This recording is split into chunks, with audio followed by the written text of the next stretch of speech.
बच्चों, स्वागत है आपका हमारे इस YouTube चैनल यूपी फिजिक्स 11 में।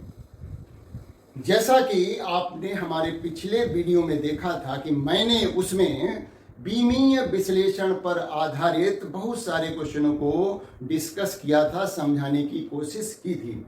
और आप लोगों ने उस वीडियो को देखने के बाद उसी तरह के कुछ क्वेश्चन जरूर हल करने की कोशिश की होगी। यदि नहीं की है तो एक बार फिर से वीडियो को देख करके उसी तरह के क्वेश्चन हल करिए, तो निश्चित रूप से आपको बीमीय विश्लेषण पर आधारित प्रश्नों को हल करना आ जाएगा, जैसा कि प्रश्न परीक्षा में पूछे जाते हैं।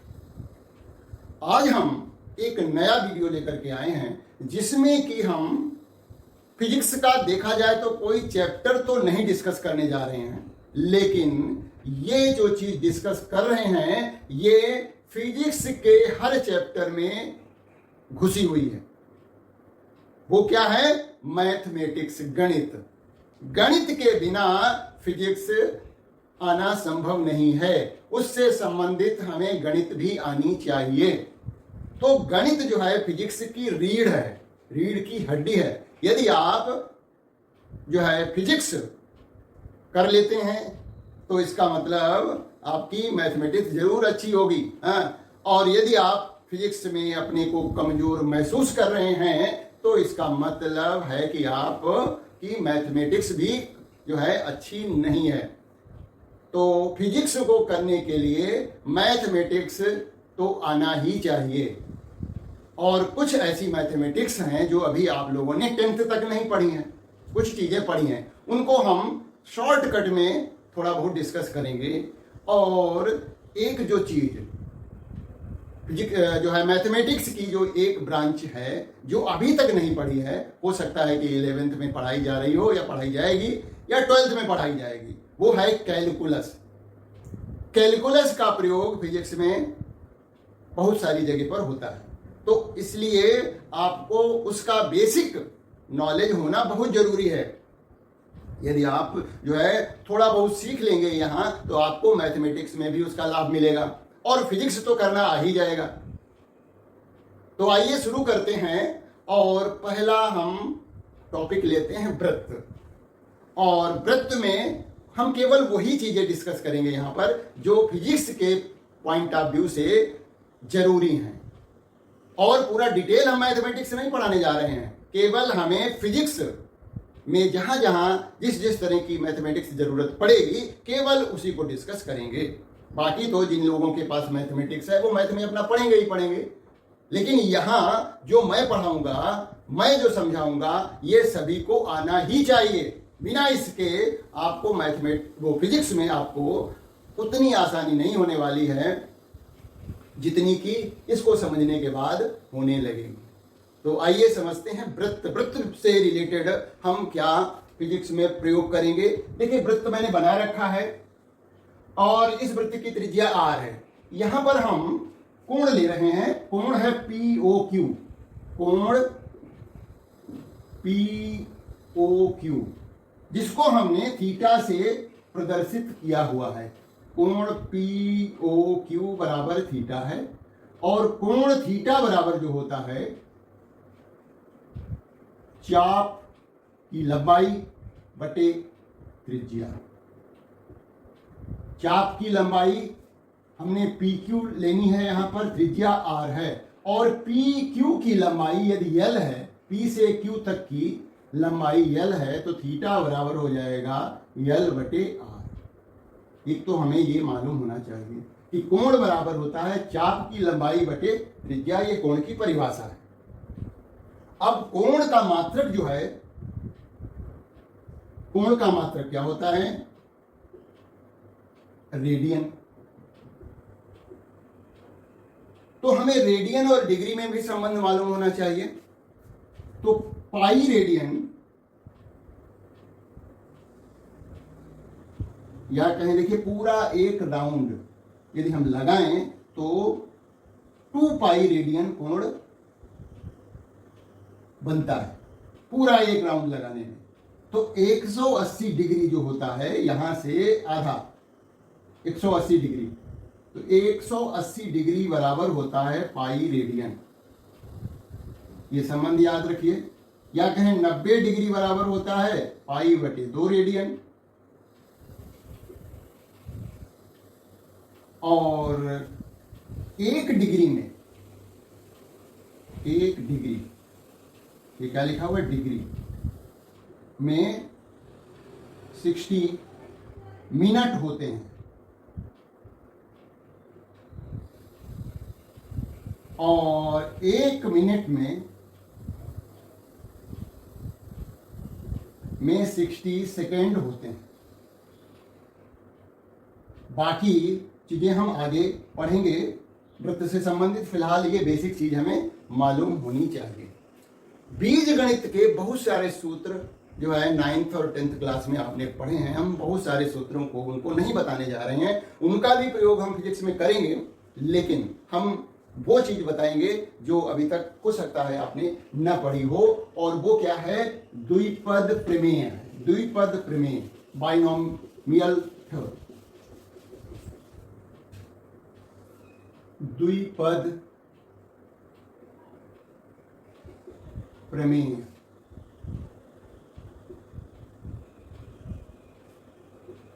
Binomial theorem.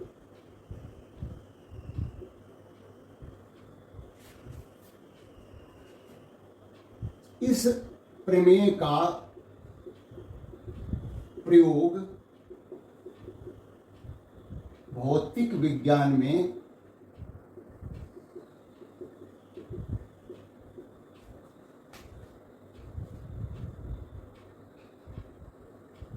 सूत्र प्राप्त करने या समीकरणों को हल करने में किया जाता है।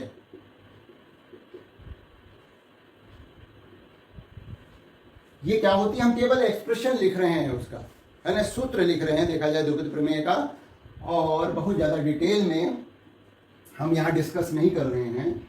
यहाँ पर क्या है कि 1 + x⁴n बराबर होता है 1 + nx + n × n-1 अपान factorial 2 x² plus n × n-1 n-2 बटे फैक्टोरियल लिखा हुआ है, ऐसे लिख देते हैं इसको, फैक्टोरियल 3 प्लस ये अनंत तक जा रहे हैं। यहाँ पर n कोई संख्या है, इंटीजर है, और यदि x का मान, यदि x का मान 1 से छोटा है तो देख सकते हैं x जो है छोटा है, 1 से भी छोटा है, तो देखिए कि जो आगे वाले पद हैं x² है, यहाँ पर देखिए x³ छूट गया है, x³, तो ये जो है x² है या x³ है या आगे वाले जो पद आएंगे उनके मान लगातार घटते चले जाएंगे, क्योंकि जब हम किसी छोटी संख्या का वर्ग करते हैं, दशमलव वाली संख्या का वर्ग करते हैं, तो उसका वर्ग और छोटा हो जाता है, या घात 3 करते हैं तो उसका घात 3 में जो आया हुआ मान और छोटा हो जाता है। तो उस केस में हम फिजिक्स में क्या करेंगे, बस पहले 2 पद ले लेंगे, बाकी को पूरा छोड़ देंगे। या फिर ऐसा भी हो सकता है कि 1 प्लस जो है यहाँ पर माइनस भी हो सकता है, 1 - x⁴n बराबर आएगा यही। तो यहाँ पर जो है जो घातें हैं हमारी, देखिए -nx हो जाएगा, और ये तो प्लस रहेगा, देखिए n × n-1 अपान फैक्टोरियल 2 x²। फिर अगली बार जो विषम घातें वाली संख्या हैं 1, 3, 5 वो ऋणात्मक आएंगी, यहाँ पर माइनस आएगा n × n-1 n-2 बटे फैक्टोरियल 3 x की घात 3 यहाँ पर आएगा, और अब धनात्मक आएगा, फिर उसके बाद इस तरह से अनंत तक जा रहा है। तो यहाँ पर हमने देखिए जो विषम घातें, x की जो विषम घातें होंगी वो ऋणात्मक रहेंगी, वो वाले पद ऋणात्मक रहेंगे जहाँ पर विषम घातें x की आई होंगी, और सम घातों वाली वाले x के पद जो हैं वो धनात्मक रहेंगे। तो यहाँ पर भी वही बात है, यदि x जो है बहुत छोटा है 1 से, तो हम प्रारंभ के जो है 2 पद ही लेंगे, 2 पद ही लेंगे। और ऐसा हम कर भी चुके हैं जब हमने एरर एनालिसिस, त्रुटि विश्लेषण को डिस्कस किया था, वहां पर हमने एक बार बाइनोमियल थ्योरम लगाई थी। इतना काफी है, मतलब हमें क्या होना चाहिए, इस सूत्र का प्रयोग आना चाहिए बस। यहाँ पर जो फैक्टोरियल 2 लिख रहे हैं, फैक्टोरियल 3 लिख रहे हैं, इसका मतलब और समझ लीजिए। फैक्टोरियल का यह तो मालूम है, तो संख्या है ना। तो फैक्टोरियल जैसे लिखा हमने 2, ऐसे बराबर हो जाएगा 2 गुणा 1। फैक्टोरियल 3 बराबर हो जाएगा 3 गुणा 2 गुणा 1। फैक्टोरियल 4 गुणा 3 गुणा 2 गुणा 1। मतलब ये जो है इसका मतलब है, बाकी तो क्लियर ही है, ठीक है। तो इस तरह से इस बाइनोमियल थ्योरम का हम फिजिक्स में प्रयोग करेंगे। अब हम एक और जो मैथमेटिक्स की ब्रांच है बहुत इंपॉर्टेंट, जो कि है त्रिकोणमिति, ट्रिग्नोमेट्री का प्रयोग भी फिजिक्स में बहुत ज्यादा होता है, और उसके बारे में थोड़ा बहुत तो पढ़ ही चुके हैं। तो हम पूरा डिटेल में ना पढ़ा करके हम थोड़ा अपने काम की चीज फिजिक्स में जिसका प्रयोग करेंगे उसकी बात करते हैं। जो त्रिकोणमितीय अनुपात होते हैं, त्रिकोणमितीय अनुपात, तो किसी भी समकोण त्रिभुज में ये मान लिया कोण थीटा है, ये पॉइंट ए है, बी है, सी है, ये 90 डिग्री का कोण है। तो साइन थीटा आपको मालूम है कि साइन थीटा इक्वल होता है लंब बटे कर्ण, और लंब हमारा यहाँ पर इस कोण के लिए लंब जो है वो ए बी है, ए बी बटे कर्ण है बी सी। तो कॉस थीटा आधार बटे कर्ण होता है, आधार ए सी है और कर्ण तो वही बी सी है। फिर होता है टेन थीटा लंब बटे कर्ण, लंब ए बी कर्ण, लंब बटे सॉरी आधार, लंब बटे आधार, देखिए अभी गलत हो गया, लंब बटे आधार, तो लंब ए बी है, आधार ए सी। इसके अलावा इसका विलोम हमें मालूम होना चाहिए, 1 साइन थीटा इक्वल टू होता है कॉसेक थीटा, है ना। 1 कॉस थीटा बराबर होता है सेक थीटा, और 1 टेन थीटा बराबर होता है कॉट। ये इस तरह से मेन 3 है, उसके रेसिप्रोकल जो है 3 और हैं, तो 6 त्रिकोणमितीय अनुपात हैं। अब हम बात करते हैं कि जो हम निर्देशांक ज्यामिति में पढ़ते हैं कि इस तरह से कोण जो है ये त्रिकोणमितीय अनुपात हैं, जो त्रिकोणमितीय अनुपात हैं उनके मान, जैसे हमने लिखा साइन 30 डिग्री, तो साइन 30 डिग्री का कुछ न कुछ तो मान होगा, साइन 120 डिग्री, साइन 150 डिग्री, तो इनके कुछ न कुछ तो मान होंगे। तो ये धनात्मक होंगे या ऋणात्मक होंगे, ये बात भी आपको मालूम होनी चाहिए। तो इसके लिए हम ये इसको कहते हैं पहला चतुर्थांश,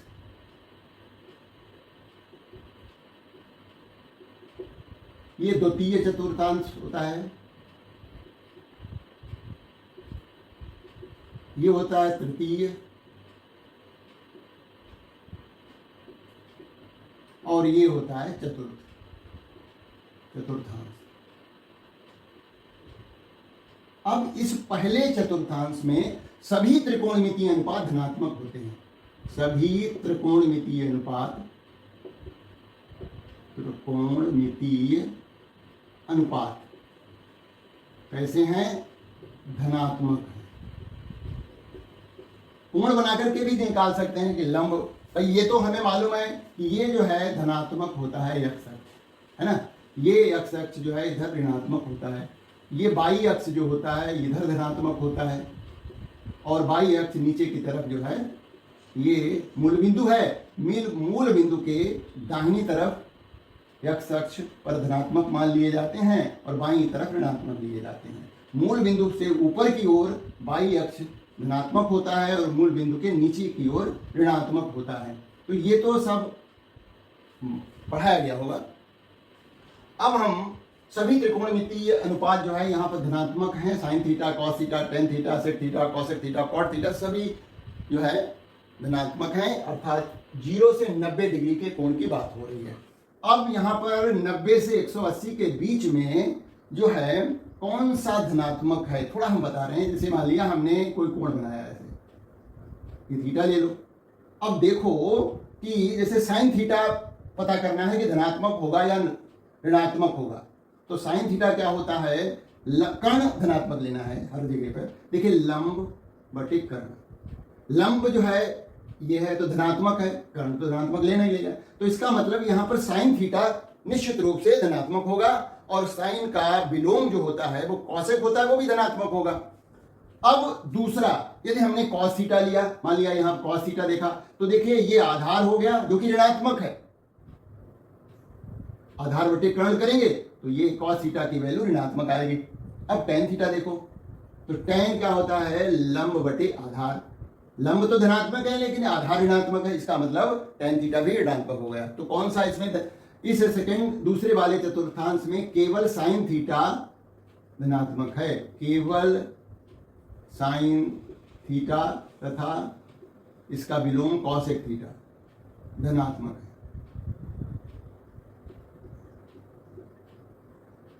अच्छा इसमें आ जाओ, उसी तरह से कोण बना करके देख सकते हैं, है ना। जैसे मान लिया कोण बना लिया, लीजिए कोण बना लिया, ठीक है, ये कोण ले लीजिए थीटा। अब हम वैसे तो याद रखिए, है ना, ये थर्ड वाला है, हमने साइन थीटा देखना चाह रहे थे, तो साइन थीटा के लिए ये लंब है, ये लंब की लंबाई हो गई, तो जो कि ऋणात्मक है। देखिए यहाँ से यहाँ तक ऋणात्मक है और कर्ण तो धनात्मक लेंगे, तो ये लंब ऋणात्मक होने की वजह से साइन थीटा ऋणात्मक हो गया। कॉस थीटा देखिए, कॉस थीटा होता है आधार, इस कोण के लिए ये आधार हो गया, आधार ऋणात्मक है तो कॉस थीटा भी ऋणात्मक है। टेन, टेन जो है होता है लंब बटे आधार, तो लंब भी ऋणात्मक आधार भी ऋणात्मक, तो ऋणात्मक ऋणात्मक लंब और आधार से कट गया, तो ये हो जाएगा टेन थीटा यहाँ पर धनात्मक हो गया। केवल यहाँ पर केवल जो है टेन थीटा और इसका जो विलोम है कॉट थीटा यहाँ है धनात्मक। चतुर्थ चतुर्थांश में आ जाइए, देखिए साइन हो चुका है, टेन हो चुका है, अब ये यहाँ पर धनात्मक जो होगा वो कॉस होगा, केवल कॉस थीटा तथा इसका विलोम सेक थीटा धनात्मक। ये हमें मालूम है कि कौन से त्रिकोणमितीय अनुपात के जो कोण बनेंगे उनका मान धनात्मक होगा या ऋणात्मक होगा, वो हमने सीख लिया। अब हमें एक जो त्रिकोणमितीय टेबल होती है जिसमें मान लिखते हैं, वो भी हमें याद होनी चाहिए, है ना। तो उसकी हम बात कर लेते हैं।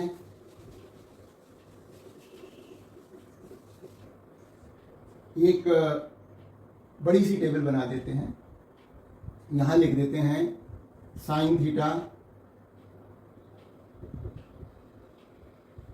यहाँ लिख देते हैं कॉस थीटा और ये हो गया टेन थीटा। देखिए 0 डिग्री पहले लेते हैं, फिर 30 डिग्री लिया, फिर 45 लिया,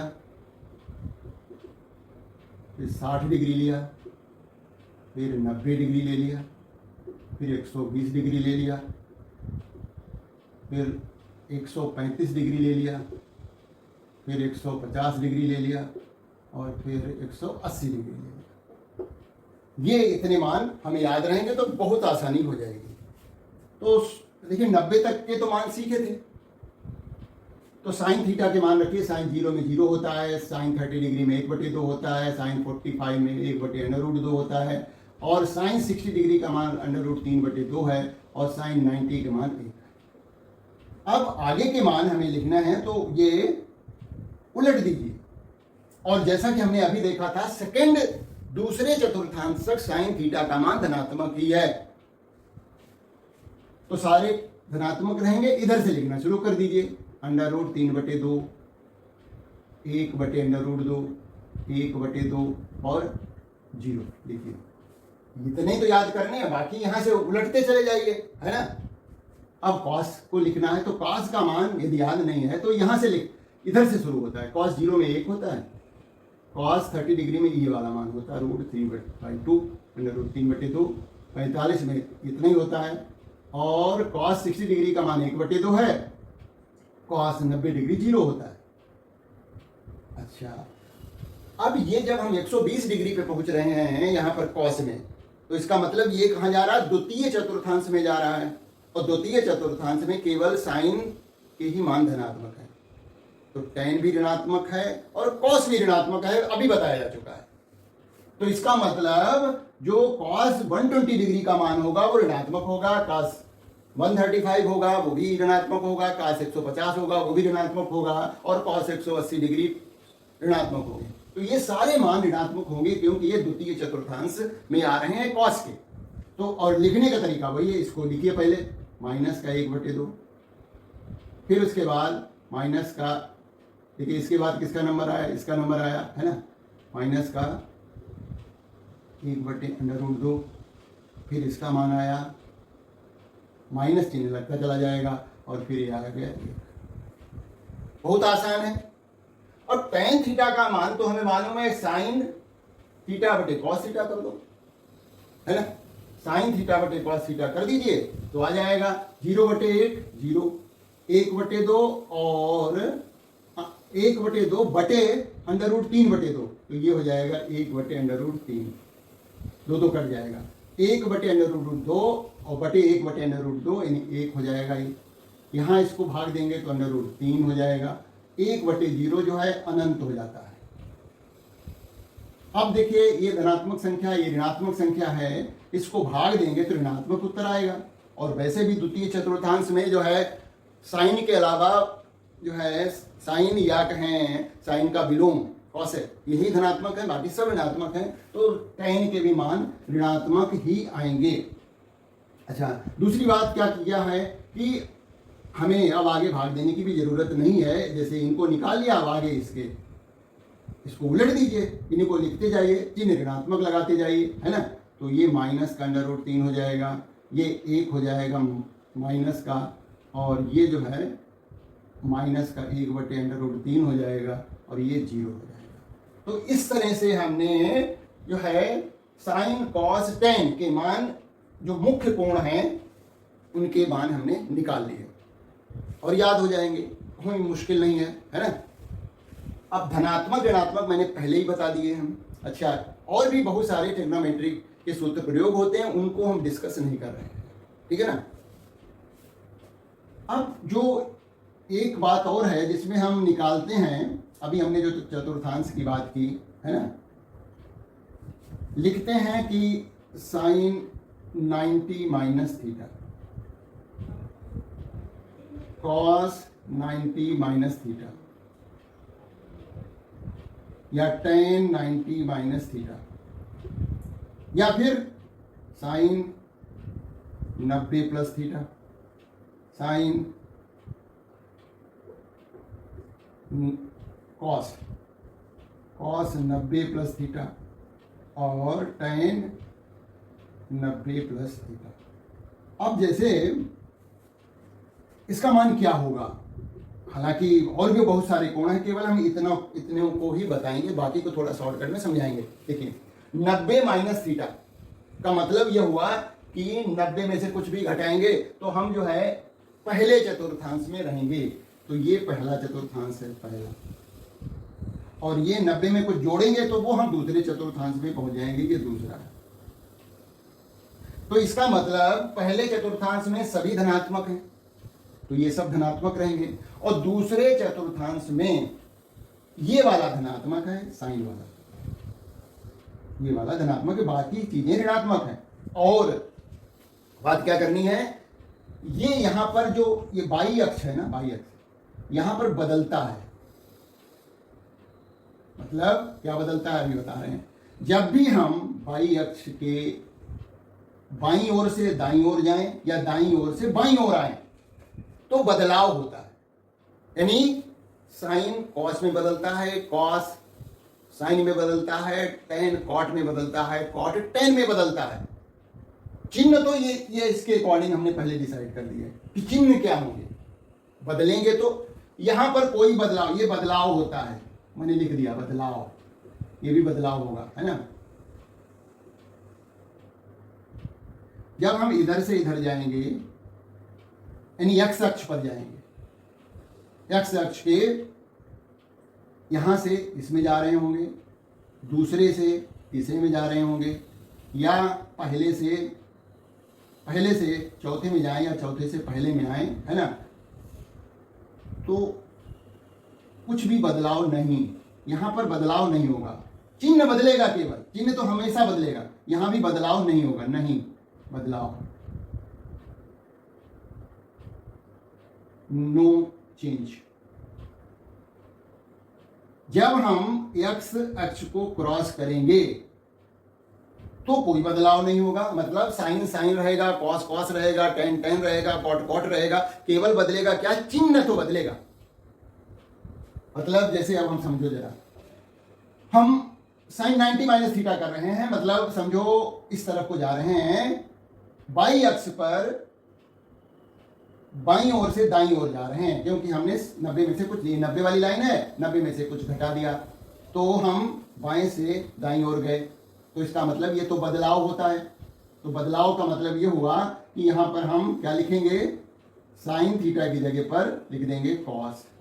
साइन 90 माइनस थीटा इक्वल होता है कॉस थीटा, और साइन ही जो है यहां पर साइन थीटा किसमें बदला, कॉस थीटा। मैंने कहा ना बदलाव होगा, और क्योंकि ये जो है पहले चतुर्थांश के कोण हैं ये सभी, तो ये सब धनात्मक ही आएंगे और बदलाव होगा, मतलब cos 90 minus theta sine theta में बदल जाएगा, और tan 90 माइनस थीटा कॉट में बदल जाएगा, और किसी का भी चिन्ह जो है ऋणात्मक नहीं आएगा। आगे बढ़िए, दूसरे चतुर्थांश में पहुंच रहे हैं हम, मतलब दाहिनी ओर से बाईं ओर आ रहे हैं, अभी भी बाई अक्ष पर ही हैं, बाई अक्ष को क्रॉस कर रहे हैं, 90 में कुछ जोड़ा जा रहा है, मतलब हम दूसरे चतुर्थांश में पहुंचेंगे, और दूसरे चतुर्थांश में जो मान होगा वो साइन वाला ही धनात्मक रहेगा, बाकी सब ऋणात्मक हैं, और बदलाव भी होगा। मतलब देखिए साइन थीटा कॉस थीटा में बदल जाएगा, कॉस साइन में बदल जाएगा, चिन्ह क्या हो जाएगा, माइनस का। ये देखिए दूसरे में कॉस, ये इस चिन्ह इसके हिसाब से डिसाइड करिए, इसको देख करके चिन्ह कॉस 90 प्लस थीटा, यानी कॉस का कोण कहां पहुंच रहा है, दूसरे चतुर्थांश में पहुंच रहा है, और कॉस जो है दूसरे चतुर्थांश में क्या है, ऋणात्मक है, इसलिए बदलाव होगा, और साइन थीटा आ जाएगा माइनस साइन के साथ। उसी तरह से tan 90 प्लस थीटा जो है कॉट थीटा हो जाएगा, और ये भी माइनस चिन्ह लग जाएगा। बहुत आसान है, थोड़ा समझ लें। एक कोण हम और बता रहे हैं जहां पर हम क्या करते हैं कि बाई अक्ष को क्रॉस करते हैं, ठीक है, बाकी तो ये ठीक है। अब देखिए हम एक कोण और बता दे रहे हैं, बस बाकी इसी तरह से हमने कहा ना एक्स अक्ष को क्रॉस करेंगे तो चिन्ह बदलेगा, बाकी साइन और कॉस और टेन में कुछ बदलाव नहीं होगा। जैसे देखिए साइन 180 प्लस थीटा या माइनस थीटा हो, बात वही है, और कॉस 180 प्लस थीटा, दोनों को लिख दे रहे हैं, साइन 180 माइनस थीटा और कॉस 180 माइनस थीटा। देखिए ये कोण क्या है, तीसरे चतुर्थांश का तीसरा, और ये 180 में से कुछ घटाएंगे तो दूसरे चतुर्थांश में ही तो रहेंगे। 180 वाली लाइन ये है, उसमें से कुछ घटाया तो दूसरे चतुर्थांश में रहे, ये तीसरे में है भाई, ये तीसरा चतुर्थांश है। तीसरे चतुर्थांश में केवल tan पॉजिटिव होता है, tan पॉजिटिव होता है, ये तीसरे चतुर्थांश की बात हो रही है, तो इसमें बदलाव भी नहीं होगा। बदलाव का मतलब साइन साइन रहेगा और कॉस कॉस रहेगा। अब चिन्ह डिसाइड कर लीजिए, तीसरे चतुर्थांश में पॉजिटिव जो होता है, धनात्मक होता है केवल tan, बाकी ऋणात्मक है, तो इसका मतलब ये हुआ साइन जब तीसरे चतुर्थांश में पहुंचेगा तो ऋणात्मक हो जाएगा। साइन साइन रहा लेकिन चिन्ह बदल गया, कॉस कॉस रहा लेकिन चिन्ह बदल गया, क्योंकि ये तीसरे ये कोण जो आए हैं यहाँ पर, इनको देखिए, इनको नहीं देखना है, इनको देखना है चिन्ह निर्धारित करने के लिए। तो ये ऋणात्मक हो गए, केवल tan ही धनात्मक है। अब इसको आ जाइए, देखिए यहाँ पर भी कोई बदलाव नहीं होगा, मतलब साइन रहेगा, कॉस रहेगा, क्योंकि ये हम x अक्ष को जो है ऊपर से नीचे या नीचे से ऊपर आ रहे हैं ना, इधर से इधर जा रहे हैं, 180 वाली लाइन में से कुछ घटाया गया। तो ये देखिए साइन रहा, कॉस रहा। अब चिन्ह देखिए, चिन्ह कैसे डिसाइड होंगे। अब यहाँ पर इसमें दूसरे चतुर्थांश की बात है, दूसरे वाले चतुर्थांश में साइन धनात्मक है केवल, और साइन का विलोम भी धनात्मक होगा, तो बाकी तो ऋणात्मक है, तो साइन वाला तो धनात्मक रहेगा, यानी प्लस रहेगा ये, लेकिन कॉस वाला ऋणात्मक हो जाएगा। साइन रहा और धनात्मक भी रहा, क्योंकि दूसरे चतुर्थांश में जो है साइन धनात्मक है, और दूसरे चतुर्थांश में जो है कॉस ऋणात्मक है, इसलिए 180 माइनस थीटा बराबर हो गया माइनस कॉस थीटा। तो इस तरह से यक्स अक्ष के ऊपर नीचे यदि हम जाएंगे तो कोई जो है साइन कॉस में तो बदलाव नहीं होगा, साइन रहेगा, कॉस रहेगा, टेन रहेगा, बदलेगा क्या, चिन्ह, और चिन्ह जो है चतुर्थांश के आधार पर बदलेंगे, ये ध्यान रखना है आपको। तो बहुत ही इंटरेस्टिंग ये जो है चीज मैंने डिस्कस की है, यदि आप ध्यान देंगे तो बहुत अच्छा आपको मैथ में भी मदद मिलेगी इससे, है ना। और अपना देख लो, प्रैक्टिस करके देख लो कि यहाँ बदल रहा कि नहीं, सूत्र किताब खोल के रख लो, देखो कि 270 है प्लस थीटा, 270 माइनस थीटा, है ना, का मान किस तरह से बदलता है। भाई 270 का मतलब यहाँ से इधर जा रहे हैं प्लस करके, यानी बाई अक्ष को क्रॉस कर रहे हैं, तो उनमें बदलाव होता है। साइन कॉस में बदलता है, कॉस साइन में बदलता है, और टेन कॉट में बदलता है, कॉट टेन में बदलता है, और चिन्ह भी बदलता है। चिन्ह तो चतुर्थांश के चिन्ह देखना है तो इधर वालों को देखेंगे, इधर वालों को देखेंगे, ये कहाँ पर कौन पहुंच रहे हैं, किस चतुर्थांश में जा रहे हैं, इधर वालों को नहीं देखेंगे, तो रिजल्ट है ना। इसको देख करके चिन्ह डिसाइड कर लीजिए, बहुत ही स्मूथली आप जो है पूरी table 90 minus theta, 90 plus theta, 180 plus theta, 180 minus theta, 270 plus theta, 270 minus theta, 360 plus theta, 360 minus theta, या cos minus theta, sine minus theta, tan minus theta, है ना। तो इस तरह से थोड़ा जो है समझेंगे तो बहुत आसान हो जाएगा, याद करना भी आसान हो जाएगा। अब हम एक बहुत ही इम्पोर्टेंट जो है बात डिस्कस करेंगे। इम्पोर्टेंट तो ये भी है, लेकिन ये वो चीज़ है जो आपने नहीं पढ़ी अभी तक, और वो है कैलकुलस। कैलकुलस में दो चीज़ें आती हैं, अवकलन और समाकलन, जिसका कि भौतिक विज्ञान में बहुत जगह प्रयोग होता है। उसको आइए सीखते हैं। तो देखिए हमने यहाँ पर कुछ चीजें लिख रखी थी, हम टाइम बचाने के लिए ऐसा करते हैं जिससे टाइम भी बच जाए और ज़्यादा से ज़्यादा हम बता सकें, सिखा सकें, ठीक है। तो हमने कैलकुलस के बारे में लिखा, बोर्ड पे लिखा हुआ है कैलकुलस, अवकलन गणित, डिफरेंशियल कैलकुलस क्या होती है। थोड़ा सा समझने की कोशिश करें तो सब कुछ समझ में आएगा। अवकलन द्वारा, अवकलन जो मतलब कैलकुलस गणित का एक पार्ट है, अवकलन दूसरा है समाकलन। तो अवकलन में क्या होता है, अवकलन द्वारा हम दिए गए फलन की किसी चर के सापेक्ष तात्कालिक परिवर्तन की दर ज्ञात करते हैं। क्या करते हैं अवकलन द्वारा, किसी फलन अभी फलन की बात समझाएंगे, चर क्या आता है वो भी समझाएंगे। तो किसी फलन की किसी चर राशि के सापेक्ष तात्कालिक परिवर्तन की दर ज्ञात करेंगे। अभी तो हो सकता है ना समझ में आया हो, आएगा समझ में, निश्चित रूप से आएगा। देखिए चर क्या होता है, चर राशियां वे राशि होती है जो कि विभिन्न मान ग्रहण कर सकती है। यानी चर राशि के विभिन्न मान, कोई भी मान हो सकता है, वो मतलब उसके मान बदल करके कुछ भी हो सकते हैं। तो तो चर राशि क्या है? वेरिएबल इसको कहते हैं इंग्लिश में। यह राशि जिसके विभिन्न मान संभव हो चर कहलाती है। जैसे मान लिया कोई वस्तु चल रही है, गतिमान है, तो समय के साथ क्या होगा? दूरी बदलती चली जाएगी। तो दूरी क्या है? एक चर राशि है। समय भी चर राशि है, समय भी बदलता है, स्थिर तो रहता नहीं।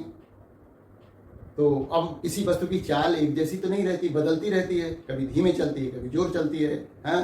तो इस तरह से चर राशियां वो राशियां हैं जिनके मान बदलते रहते हैं, जिनके विभिन्न मान हो सकते हैं।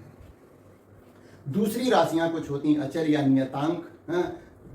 तो नाम से स्पष्ट है कि वो राशियां जिनका की गणना में मान स्थिर रहता है, नियत रहता है। जैसे कि कोई संख्या है, गणना में आ रही है, तो वो यदि मान लिया कहीं लिखी हुई है तो 5 लिखा है तो 5 ही रहेगा, पाई लिखा है तो पाई रहेगा, तो उसका मान तो बदलेगा नहीं। तो इस तरह से कुछ अचर राशियां होती हैं। अब फलन को समझना, फलन क्या होता है कि मैंने बोर्ड पे लिख रखा है। देखिए, इसी राशि बाई को दूसरी चर राशि यक्ष का फलन कहते हैं यदि यक्ष के किसी दिए गए मान के लिए बाई का एक निश्चित मान हो। इसे इस प्रकार लिखते हैं, बाई बराबर होगा एफ एक्स। ये थोड़ा कठिन दिख रहा होगा तो इसको देख लो, या बाई बराबर हो गया x square plus 2x minus 2। मतलब हमने क्या लिखा? बाई बराबर एफ एक्स, यानी बाई जो है यक्ष का फलन है। यक्ष का मान बदलने से बाई का मान बदल जाएगा।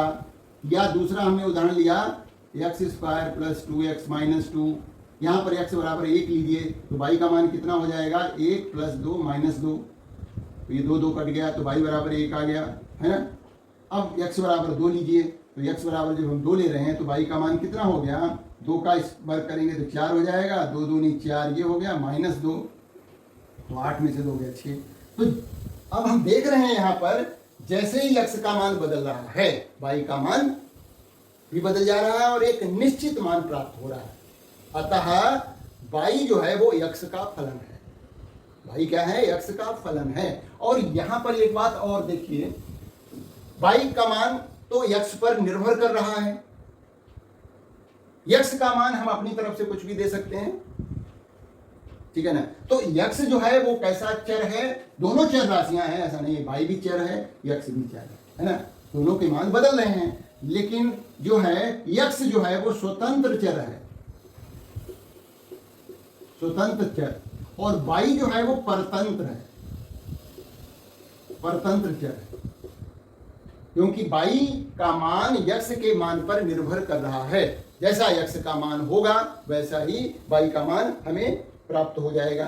तो इस तरह से हम जो है फलन को समझ सकते हैं, क्योंकि फलन का बहुत ही प्रयोग होगा बार बार, ठीक है ना। अच्छा, अब हम बात करते हैं बदलाव की, यानी यक्ष के मान में हम अभी तो ये मान हम ले रहे हैं, इस समय कुछ मान है, मान यक्ष से हमने यहाँ पर क्या हुआ? x बराबर 1 लिया, फिर यहाँ पर x बराबर 2 लिया, तो बदलाव कितना किया हमने? दूसरे वाले x की दूसरी वाले मान में से पहला मान घटाया, तो बदलाव आया डेल्टा x। इसको भी समझना। देखिए, बदलाव x में बदलाव,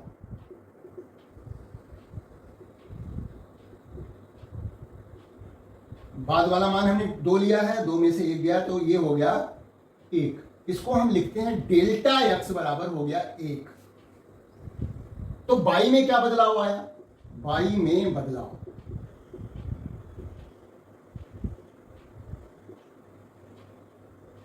देखिए पहले बाई का मान 1 आया था, बाद में आया 6 है, तो 6 माइनस 1 यानी 5, ये आया बाई में बदलाव, जिसको हम कहेंगे डेल्टा बाई बराबर हो गया 5। यक्ष में बदलाव 1 का हुआ तो बाई में बदलाव 5 का हो रहा है।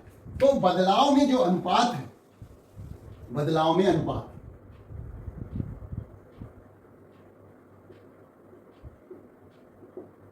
अनुपात, इसको हम लिखेंगे डेल्टा बाई बटे डेल्टा एक्स। देखा जाए तो ये आया 5/1। तो इसमें इसको हम क्या कहते हैं कि बाई में एक्स के सापेक्ष, हाँ, ये परिवर्तन की दर है। ये क्या है?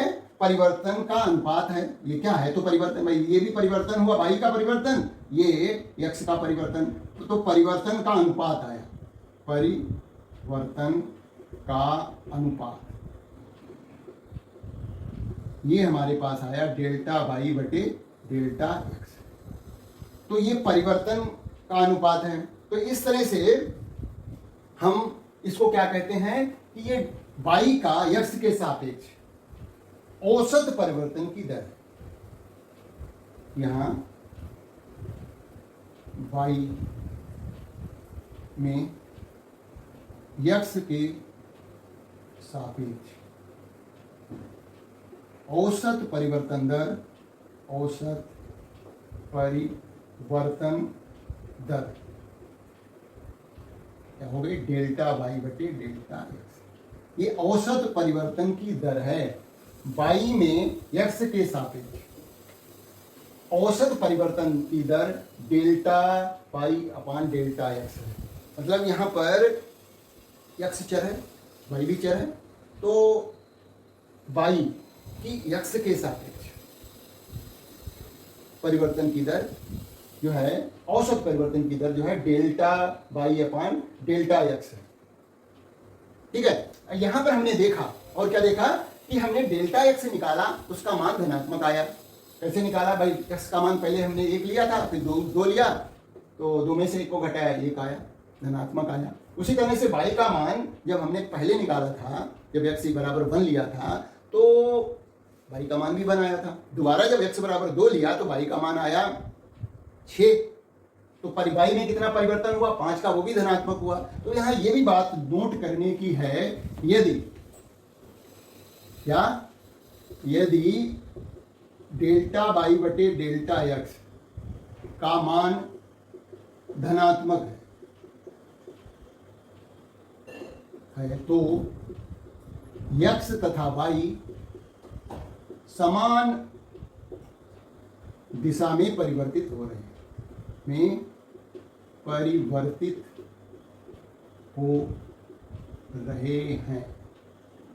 अर्थात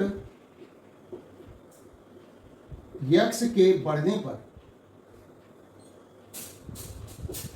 पर वाई भी बढ़ रहा है।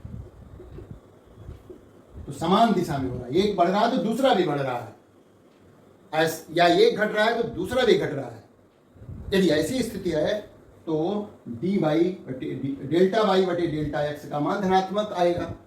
एक एक्स बढ़ रहा है तो वाई भी बढ़ रहा है, या एक्स घट रहा है तो वाई भी घट रहा है, तो डेल्टा वाई बटे डेल्टा एक्स का मान धनात्मक होगा। नंबर 2, दूसरा देखिए, यदि ये पहला था, यदि डेल्टा वाई बटे डेल्टा एक्स का मान ऋणात्मक है तो इसका अर्थ है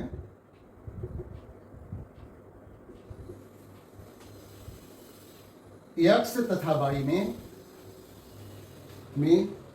विपरीत दिशा में परिवर्तन हो रहा है।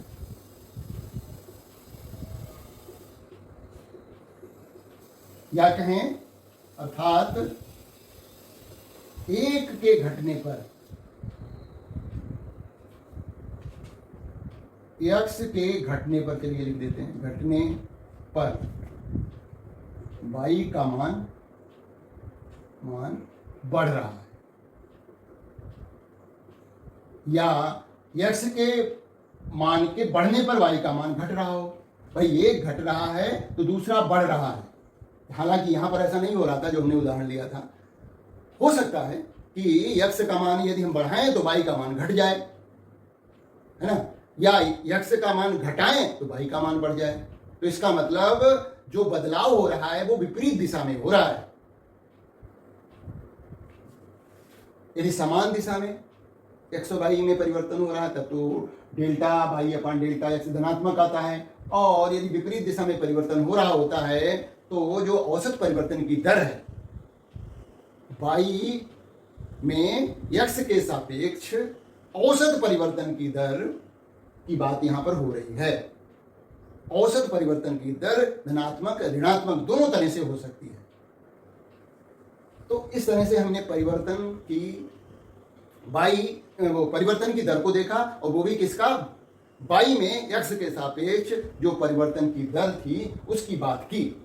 अब हम अपना अगला जो हेडिंग है वो है अवकलन गुणांक, है ना, उसकी बात करते हैं। धीरे धीरे अवकलन में आगे बढ़ रहे हैं।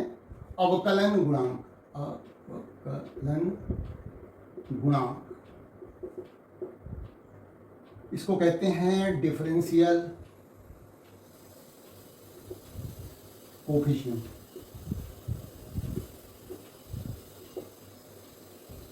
ये क्या होता है, ये देखिए मेन अब आ गया धीरे धीरे। अभी तक पहले हमने फलन को समझा। फलन क्या होता है, बाई जो है वो x का फलन है, x का मान परिवर्तित करने से बाई का मान भी परिवर्तित हो रहा है। परिवर्तन की दर को देखा, किस तरह से परिवर्तन की दर धनात्मक या ऋणात्मक हो सकती है। अब हम उसी के आगे बात कर रहे हैं अवकलन गुणांक की। तो यहां पर हमने देखा था कि औसत परिवर्तन की दर जो आ रही थी, वो आ रही थी डेल्टा बाई बटे डेल्टा एक्स। यह है औसत परिवर्तन की दर। इसके बाई में एक्स के सापेक्ष औसत परिवर्तन की दर है। यदि डेल्टा एक्स का मान अति सूक्ष्म हो, अर्थात डेल्टा एक्स चिन्ह बनाया है, तीर का निशान है, और इसको पढ़ते हैं delta x tends to zero, यानी जो परिवर्तन है एक्स में परिवर्तन जो है वो शून्य के नजदीक जा रहा है। शून्य के बराबर नहीं है, शून्य के बहुत नजदीक जा रहा है, अति सूक्ष्म परिवर्तन है। यदि ऐसी कंडीशन है तो डेल्टा बाई बटे डेल्टा एक्स को डी बाई बटे डी एक्स लिखा जाता है।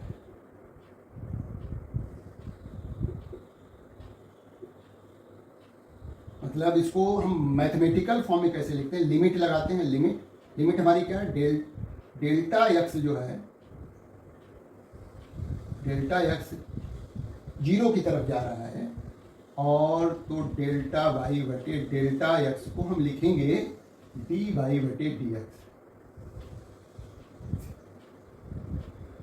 तो डी वाई बटे डी एक्स ऐसी कंडीशन में जब डेल्टा एक्स का मान जीरो की तरफ जा रहा है, जीरो होने जा रहा है, जीरो हुआ नहीं है, जीरो होने जा रहा है, तब हम डेल्टा वाई बटे डेल्टा एक्स जो अनुपात है परिवर्तन की दर, औसत परिवर्तन की दर, को हम डी वाई बटे डी एक्स लिखते हैं, और डी वाई बटे डी एक्स को बाई का एक्स के सापेक्ष प्रथम अवकलन गुणांक कहते हैं। प्रथम अवकलन गुणांक कहते हैं। इसी डी वाई बटे डी एक्स को हम अवकलन गुणांक कहेंगे। वो किसका है, बाई का एक्स के सापेक्ष प्रथम अवकलन गुणांक है, फर्स्ट डेरिवेटिव है, फर्स्ट डिफरेंशियल कोफिशिएंट है। तो ये कब है, ये ध्यान रखना है, जब डेल्टा एक्स जो है जीरो की तरफ जा रहा है, जीरो होने जा रहा है, यानी बहुत सूक्ष्म परिवर्तन हो रहा है डेल्टा एक्स में, तो हम डेल्टा वाई बटे डेल्टा एक्स को डी वाई बटे डी एक्स कहते हैं, और इसी डी वाई बटे डी एक्स को जो है अवकलन गुणांक कहते हैं, और ये है वाई का एक्स के सापेक्ष प्रथम अवकलन गुणांक है। तो अवकलन गुणांक की बात हो गई। अब फिजिक्स में क्या होता है, फिजिक्स की बात कर लेते हैं। ये तो मैथमेटिक्स की बात हुई, फिजिक्स में ये कहां पर आएगा उसकी बात करते हैं, क्योंकि इससे संबंधित बात फिजिक्स की भी तो समझनी है। भौतिक विज्ञान में नंबर 1, यदि समय के साथ या कहें समय के सापेक्ष कह सकते हैं में समय के सापेक्ष दूरी में परिवर्तन को प्रदर्शित करें तो कैसे करेंगे? यदि समय के सापेक्ष दूरी में परिवर्तन को प्रदर्शित करें, यानी समय के साथ दूरी, कोई वस्तु चल रही है तो क्या है, समय परिवर्तित हो रहा है तो दूरी भी परिवर्तित हो रही है उसकी।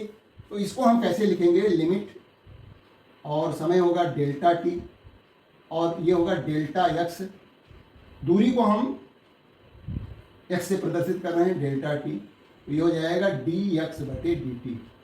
यहाँ पर एक्स क्या है? दूरी है, और टी जो है वो समय। तो डी एक्स बटे डी टी, तो ये जो है हमारी क्या है कि दूरी में, समय के साथ दूरी में परिवर्तन की दर, समय के साथ या समय के सापेक्ष दूरी में परिवर्तन की दर को हम कहते हैं वेग। और वो ये कौन सा वेग होगा? तात्कालिक वेग होगा, है ना, तात्कालिक चाल होगी। क्योंकि हमने पहले ही बता दिया है कि अवकलन द्वारा हम किसी दिए गए फलन की किसी चर राशि के सापेक्ष तात्कालिक परिवर्तन की दर ज्ञात करते हैं। तो यहां पर डी बाई डी एक्स क्या है? उस वस्तु का जो कि चल रही है, वस्तु का तात्कालिक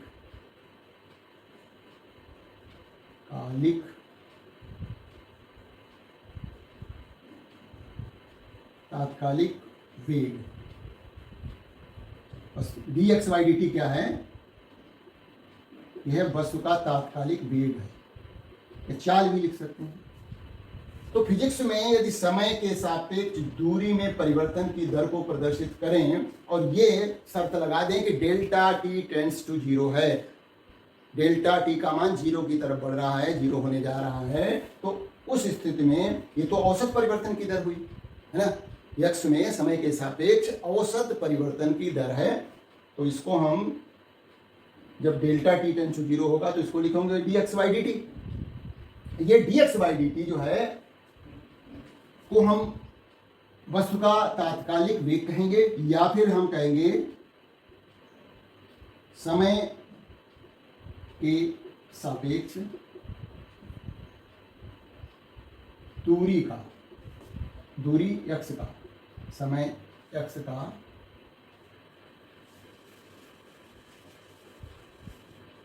प्रथम अवकलन गुणांक है, प्रथम अवकलन गुणांक है। तो समय के सापेक्ष दूरी का प्रथम अवकलन गुणांक है, जिसे हम वस्तु का तात्कालिक वेग कहते हैं, वेग या चाल। तो दूरी का प्रथम अवकलन गुणांक, दूरी का प्रथम अवकलन गुणांक जो होगा वो क्या कहलाएगा? चाल या वेग कहलाएगा। और वो चाल और वेग क्या होगा? तात्कालिक होगा। तात्कालिक का मतलब किसी क्षण वस्तु किस वेग से जा रही है, किस चाल से जा रही है, उस क्षण की बात हो रही है। जब हम औसत की बात करते हैं तो औसत में तो समय ज्यादा होता है, जब तात्कालिक बात करते हैं तो औसत जो समय का मान होता है वो अति सूक्ष्म होता है। यानी कोई वस्तु उस पोल को पास करते समय, जब वो पोल के सामने से गुजर रही थी, उस समय उसकी चाल या वेग क्या थी? वो हो गई तात्कालिक वेग या तात्कालिक चाल। इसी क्षण वस्तु की वेग या चाल की बात कर रहे हैं। दूसरा, एक और है तो कई एक, लेकिन अभी हम दो की बात कर रहे हैं केवल। दूसरा उदाहरण लेंगे हम, यदि वस्तु की वेग में समय के साथ परिवर्तन की दर को प्रदर्शित करें। तो कैसे करेंगे? यदि वस्तु के वेग में समय के साथ परिवर्तन की दर को प्रदर्शित करें तो लिखेंगे limit delta t tends to 0 और यहां लिखेंगे वेग में परिवर्तन, है ना, समय वेग में परिवर्तन, वस्तु के वेग में समय के साथ परिवर्तन, तो डेल्टा बी बटे डेल्टा टी, कंडीशन लगा दी, बराबर हो जाएगा डी बी बटे डी टी। और ये क्या है? वेग में परिवर्तन बटे समय में परिवर्तन, यानी वेग परिवर्तन की दर हो गई, वेग परिवर्तन की दर हो गई, जिसको हम त्वरण कहते हैं। तो यहां पर डीवी बाई डी टी क्या हुआ? ये त्वरण हुआ, या कहें वेग का प्रथम अवकलन गुणांक, समय के सापेक्ष वेग का प्रथम अवकलन गुणांक डीवी बाई डी टी है। डीवी बाई डी टी क्या है? डीवी बाई डी टी है वेग का, वेग या चाल का समय के सापेक्ष प्रथम अवकलन गुणांक है। इसे त्वरण कहते हैं, त्वरण कहते हैं, और वो भी तात्कालिक त्वरण है। ये कैसा त्वरण है? तात्कालिक है।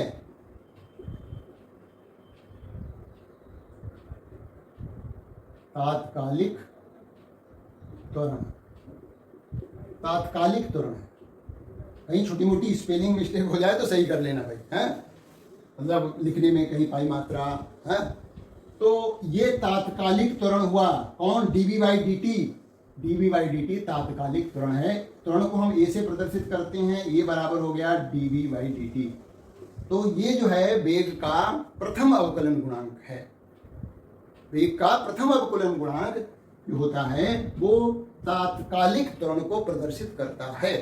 तो इस तरह से हमने दो उदाहरण दिए जहां पर हम अवकलन गुणांक से एक जगह तो चाल निकाल रहे थे, चाल या वेग निकाल रहे थे, और दूसरी जगह हम त्वरण निकाल रहे हैं। और हैं क्या भाई? वेग या चाल क्या है? समय के साथ दूरी किस तरह से परिवर्तित हो रही है। समय के साथ जब कोई वस्तु चल रही है तो समय के साथ दूरी में परिवर्तन हो रहा है, तो वो किस तरह से हो रहा है ना, क्या कितना है, उसकी वैल्यू क्या है, वो हमने यहाँ पर देखा। और तो दूरी का समय के साथ प्रथम अवकलन गुणांक निकाला, उससे हमें वेग या चाल मिल गई। और जब मैंने जो है वेग का समय के साथ प्रथम अवकलन गुणांक निकाला तो त्वरण प्राप्त हो गया। तो ये जो है वेग या त्वरण क्या है? तात्कालिक वेग भी है, तात्कालिक त्वरण भी है। किसी जो है क्षण वस्तु का वेग क्या है, किसी क्षण वस्तु में त्वरण क्या है, उसकी बात हो रही है। अब हमने देखा कि जो है वेग जो आया था, वेग बराबर आया था D x by d T आया था ना, और त्वरण जो है आया इतना। अब यदि हम इसका मान, v का मान यहां रख दें, समीकरण 1 इसको लें, समीकरण 2 लें, समीकरण 1 तथा 2 से देखिए v का मान हम, यानी b का मान रख रहे हैं, b का मान समीकरण 1 में रखने पर क्या हो रहा है? समीकरण 1 का 2 से b का मान समीकरण 1 में रखने पर तो a बराबर हो जाएगा D x by d T, और b की जगह पर क्या लिख देंगे भाई? a इक्वल टू, a है ना समीकरण 1, a बराबर है डी बाई डी टी, और b को मैंने छोड़ दिया, b की जगह क्या लिखेंगे? डी एक्स बटे डी टी। तो इसको जब हम हल करते हैं तो इसको कैसे लिखा जाता है वो सीखो पहले। डी स्क्वायर एक्स बटे डी टी स्क्वायर, ये ऐसे लिखा जाता है। त्वरण जो है दूरी का समय के सापेक्ष द्वितीय अवकलन गुणांक है। वेग देखिए त्वरण जो है वेग का तो प्रथम अवकलन गुणांक है, वेग का प्रथम अवकलन गुणांक है। तो ये त्वरण जो है समय के सापेक्ष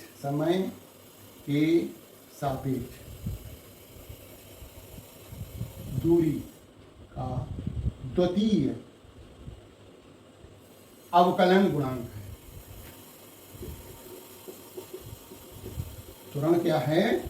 त्वरण जो है वो समय के सापेक्ष दूरी का द्वितीय अवकलन गुणांक है। ए बराबर है dv/dt, तो प्रथम हो गया, वेग का प्रथम अवकलन गुणांक हो गया त्वरण, ये त्वरण है। और या कहें ए बराबर होता है d²x/dt²। ये काट नहीं सकते कोई भी डी और टी, ये साथ साथ लिखे जाते हैं। यहां पर त्वरण जो है वो दूरी का द्वितीय अवकलन गुणांक है। ये क्या है लिखा d²x/dt²। तो ये भी त्वरण है, ये भी त्वरण है। यहां पर है वेग का प्रथम अवकलन गुणांक है, प्रथम अवकलन गुणांक है। और जबकि यहां जो है त्वरण जो है त्वरण है, और यहां त्वरण जो है वो क्या है कि दूरी का, और दोनों जगह समय के सापेक्ष है, दूरी का समय के सापेक्ष द्वितीय अवकलन गुणांक, द्वितीय अवकलन गुणांक है। तो इस तरह से त्वरण के लिए दो सूत्र हमें प्राप्त हुए। यदि वेग दिया हुआ है, त्वरण ज्ञात करना है, तो हम उसका प्रथम अवकलन गुणांक ज्ञात करेंगे। वेग दिया गया है, उसका प्रथम अवकलन गुणांक ज्ञात करिए तो त्वरण पता लग जाएगा। लेकिन यदि दूरी दी गई है, उससे त्वरण प्राप्त करना है, तो हमें द्वितीय अवकलन गुणांक ज्ञात करना पड़ेगा। यानी दो बार हमें उसको अवकलन करना पड़ेगा दिए गए फलन को। एक बार करेंगे तो पहली बार जो है वेग आएगा, फिर से करेंगे तो हमें त्वरण प्राप्त होगा। यानी दूसरा जो अवकलन गुणांक होगा वो त्वरण होगा, किसका? दूरी का। ये देखिए अभी तो हम केवल बता रहे हैं, फिर हम इन प्रश्नों को इस पर आधारित प्रश्नों को हल करके सिखाएंगे, हल करना सिखाएंगे, वो बहुत इंपॉर्टेंट बनेगा। तो ये जो हमारा है इसको समझिए और अपने दोस्तों में जरूर शेयर करिए, और अगला वीडियो देखिए जो कि इससे ज़्यादा इंपॉर्टेंट होने वाला है, क्योंकि वहाँ पर हम जो आज बताया है उस पर आधारित भौतिक विज्ञान के प्रश्नों को हल करना सीखेंगे। Thank you for watching my